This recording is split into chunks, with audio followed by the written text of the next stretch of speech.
स्वागत है आप सभी का मेरे इस चैनल पे एक नई कहानी के साथ जो लड्डू गोपाल के बारे में है। एक आदमी गोपाल जी की सेवा करता था, लेकिन उसके घर में इतनी दीनता थी कि एक बार बनाया हुआ भोजन 3 बार खाया जाता था। दोबारा चूल्हा जलाने के लिए इतनी सामग्री नहीं होती थी। फिर एक दिन उसके घर पे एक मित्र आया। वो धनवान था, पैसे वाला था।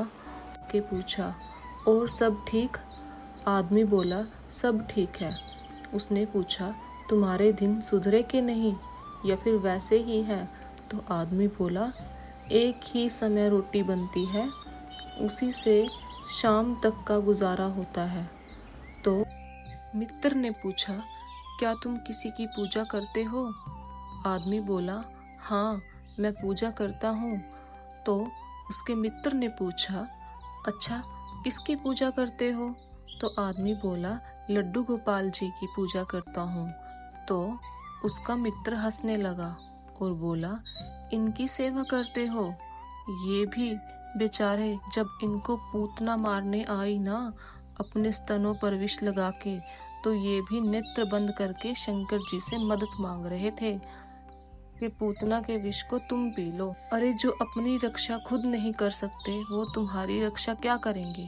तो मित्र बोला, शंकर जी बड़े हैं लड्डू गोपाल जी से, उनको ले आओ, उनकी सेवा करनी आरंभ कर दो। अब आदमी बेचारा मरता नहीं तो क्या करता, सब कर लेता है जब मजबूरी होती है। तो वो आदमी शंकर जी को घर ले आया दूसरे दिन ही, और लड्डू गोपाल जी को दूर टेबल पर बिठा दिया और बोले, तुम्हारी सेवा हो गई, अब तुमने तो कुछ किया नहीं, अब इनकी सेवा करेंगे। अब शंकर जी की पूजा उसने शुरू कर दी। खूब माला जप करके, रुद्राक्ष जाप करके, रुद्राभिषेक करके, अगरबत्ती जलाकर और त्रिपुंड लगा लिया मस्तक पर। पहले उर्धपुंड लगाया करते थे और ओम नमः शिवाय का जाप करने लगे। अब जैसे ही आंख खोलकर देखा तो उसने जो अगरबत्ती जलाई थी उसका धुआं उड़कर गोपाल जी के पास जा रहा था।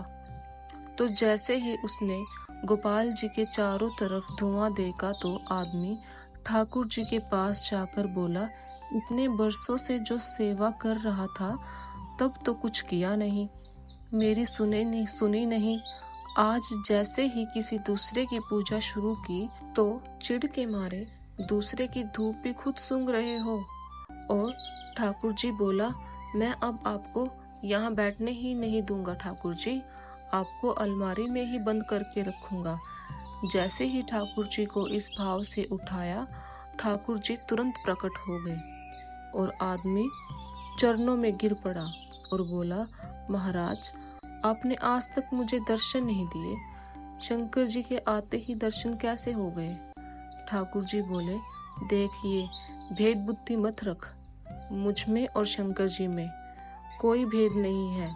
शंकर जी आए और मैंने दर्शन दिए, ऐसा भी नहीं है।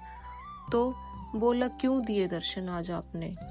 तो ठाकुर जी बोले, कल तक तुम्हें ये नहीं लगता था मेरी नाक सूंघती भी है, कल तक तुझे ये नहीं लगता था मुझे भी जलन हो सकती है, लेकिन आज तेरे भीतर ये भाव आया कि मैं चैतन्य हूँ, ये अगरबत्ती में भी सूंघ रहा हूँ, मुझ में भी एक जलनशीलता आई है, मैं एक साधारण मूर्ति नहीं हूँ, मैं चैतन्य हूँ। जब तेरा हृदय में ये भाव आया तो मैं भी पीछे क्यों रहूं, मैं भी प्रकट हो गया, मैं भी क्यों मूर्ति तक रहूं? जब तू भी मुझे इतनी ऊपर तक पहुंचा सकता है तो मैं भी प्रकट हो गया। तो ठाकुर जी का दूसरा स्वरूप भागवत कहती है चैतन्य है, उनमें सदैव ही ऐसा भाव रख के पूजा करनी चाहिए, वो चैतन्य है। जैसे मंदिर वाले ठाकुर जी के प्रति भाव रखते हो, ऐसा ही भाव घर वाले ठाकुर जी की तरफ होना चाहिए। वो हमें देखते भी हैं, हमें सुनते भी हैं, हमें उन पर पूर्ण विश्वास होना चाहिए। तो बोलिए लड्डू गोपाल जी की जय। अगर आपको मेरी ये कथा पसंद आई हो तो आप मेरे चैनल को लाइक और सब्सक्राइब भी कर सकते हैं।